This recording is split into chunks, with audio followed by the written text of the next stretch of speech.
Look, no one likes it when people are mean about something you've made, and it's probably fair to say that as a group, gamers as a whole aren't ones to necessarily hold back on the constructive and unconstructive criticism if they think something's gone wrong with the latest releases. Step in then Starfield and a bunch of apparently officially affiliated with Bethesda devs who are taking criticism of their game maybe a little too personally. Let's get into it. So Starfield hasn't exactly been the universally adored space adventure that many of us, and probably Bethesda themselves, thought it would be. While Skyrim in space sounds like a dead cert smash hit, 2023 has been obnoxiously stacked with an unbelievable number of games that, in other years, would have walked the Game of the Year awards. Tears of the Kingdom, Resident Evil 4 Remake, Spider-Man 2, and obviously the absolute behemoth that is Baldur's Gate 3. So it wasn't much of a surprise to most players when Starfield didn't even get a look in when the Game Awards nominations started doing the rounds. To some, Starfield just felt a bit too much more of the same from Bethesda,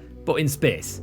Weak space travel, bland procedurally generated content that saw copy-paste settlements appearing on planets on opposite sides of the galaxy, and an at times absolutely plodding main story that suffered from some serious pacing issues when combined with the literally thousands of hours you could spend doing anything else in Starfield. As a result, a lot of players weren't exactly rushing to give it glowing reviews, and usually that'd be fine. The game, despite the negativity, has done well in terms of sales, if not quite reached the heights of the stratosphere that they wanted it to. But now, for some inexplicable reason, Bethesda have started to respond to negative reviews with, well, I struggle to call it anything but passive-aggressive marketing. The replies to negative reviews started popping up early in November, strange in of itself considering the game had been out for over 2 months by that point.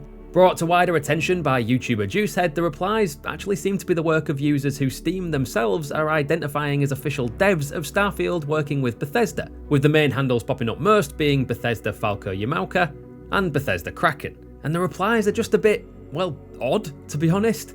Pushing back against disappointed Steam players with a bizarre mix of passive-aggressive statements about why the game is actually good, and why maybe the player just wasn't having fun properly. I don't know about you, but when I don't like something, I find that the best way to convince me otherwise is to respond meticulously to my every point about why I'm wrong, and maybe just didn't understand it.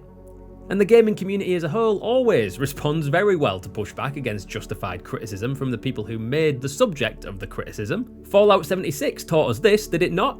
Now obviously there's no way to know 100% absolutely for sure that these are definitely Bethesda devs leaving the replies, but Steam identifies them as such and they're identifying themselves as such, and since a lot of the replies link to specific sections of Bethesda's official website, where players can find guides on how to understand the mechanics of Starfield and learn to play it the proper way, obviously, it does seem like these devs are affiliated with Bethesda. I mean, just listen to some of these direct quotes. "We're sorry you do not like landing on different planets, and are finding many of them empty. Some of Starfield's planets are empty by design, but that's not boring. When the astronauts went to the moon, there was nothing there, and they certainly weren't bored." Weirdly, that's a direct quote from Bethesda Managing Director Ashley Cheng in response to fans' fears about some of the game's 1,000 planets being a bit barren. Which, if you've tried to visit some of these more empty worlds, is a fair point. I imagine something about actually being in space helped stave off the boredom for Neil Armstrong and Buzz Aldrin anyway.